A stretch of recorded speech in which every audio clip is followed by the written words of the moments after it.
we decided to left our comfort zone, which is Cuba. At least for me, home is Cuba. For me, still it being Cuba, to come to conquer something here, to be able to demonstrate something that you actually want to bring your career to the next level, to achieve power, to achieve money, to achieve career success, to achieve some awards, recognition, wider recognition, and I believe that there's no time to be relaxed yet. Yeah, that's the American way. Yeah, that's the American way. That's exactly it. Because when you go to Paris, I see my friends in Madrid, they see my friends in Paris, in Switzerland, anywhere in Europe. That is a different approach. Yeah, it's a different vibe. A different vibe. Take your time. I don't have a little beer, tomorrow is tomorrow. No, in the US, you live for work. You live to work. You live to work. So we are here conquering, achieving. Okay, we finished this tour. It was amazing, money-wise, recognition-wise. We had a good press. So what's the next tour? And now I made this much money. Now I want to make the next one. I got this Grammy, and now I want to get a second Grammy. So, but in a way, it has been good. Because my career, my music itself have really evolved in such a good way, because I have been putting myself in a position that I don't want to be comfortable. So when you feel comfortable, you feel like you are retired and you are too comfortable, you conquer, you already did. No, I haven't done nothing. I feel like would you see those much accolades that I have? I still are good, but there is so many more that I want to achieve. Mm-hmm. So in a way, in the United States, I feel that it's not home for me. It's still not home for me. That's very interesting. So, for me, it's the opposite. I go to Cuba and my family is there. I haven't been back in almost 6 years, and I'm really excited because I'm going next month to see my family. But when I come to America, it's like I'm back home. And I feel very grateful. It's like this huge wave of gratitude comes over me, and I have a little moment of that, like 30 seconds of gratitude, and then I enter into the super speed of well, you better take advantage of the opportunity that you have. I'm just coming from the country where so many people are struggling and they want what you have, the chance to come to America. So you better put on, you better put out, you better make sure that you're taking advantage of everything. And in my case, it's like being here, Hollywood, I love film. That's my, I guess for you, loving jazz and music, New York. New York. I just, we are in April now. Last November, I did my debut concert at Lincoln Center, New York. So as a jazz musician, I called my mom, I made it. You know what I mean? Yeah. I did perform as a leader at Carnegie Hall. And then New York Times, Wall Street Journal, New York, put in my face, along with Chucho Valdez, one of my biggest heroes. Wow. So I have been doing Blue Note, I have been touring the world, I have been, having the best press in the United States, talking, I think you need to take a second right now. You open Carnegie Hall, and you had the Wall Street Journal put out an article. I'm getting the chills, and I'm not a musician.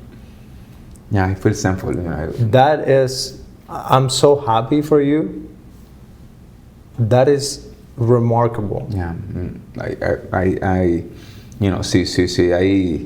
I feel thankful. Nothing had been given to me. Mm-hmm. I have put a lot of hours, a lot of time. I have cried a lot. I had really focused. I have prepared a plan. I have been a very focused, tunnel focus in that plan. I did the transition to be a musician, to become an artist. An artist is the one who is no longer the pianist who played. Now you are a cultural ambassador to Cuba. You are now someone who your words had an impact on the audience that you have. Now I'm someone that the way I dress, I have people that follow that. I was the first Cuban, national Cuban, living in El Cerro, Havana, to actually go from El Cerro all the way to Berkeley College of Music as a presidential scholarship. So after me, there is 6, 7, 8 more Cubans who have entered Berkeley, and they grant me that they say that they follow, that they feel completely inspired, that I was able to open the door to let them believe that inside Cuba, or from Miami, from anywhere, but as a Cuban, that you can actually enter one of the best schools in the world. And I feel very, very happy to see that I'm someone who inspired the youth. So in regard to, I was curious when you were saying all of that. I was wondering, what did you have to sacrifice to achieve what you have achieved? See, one is to be very selective with the people I wanted to have around me. I'm very, very, very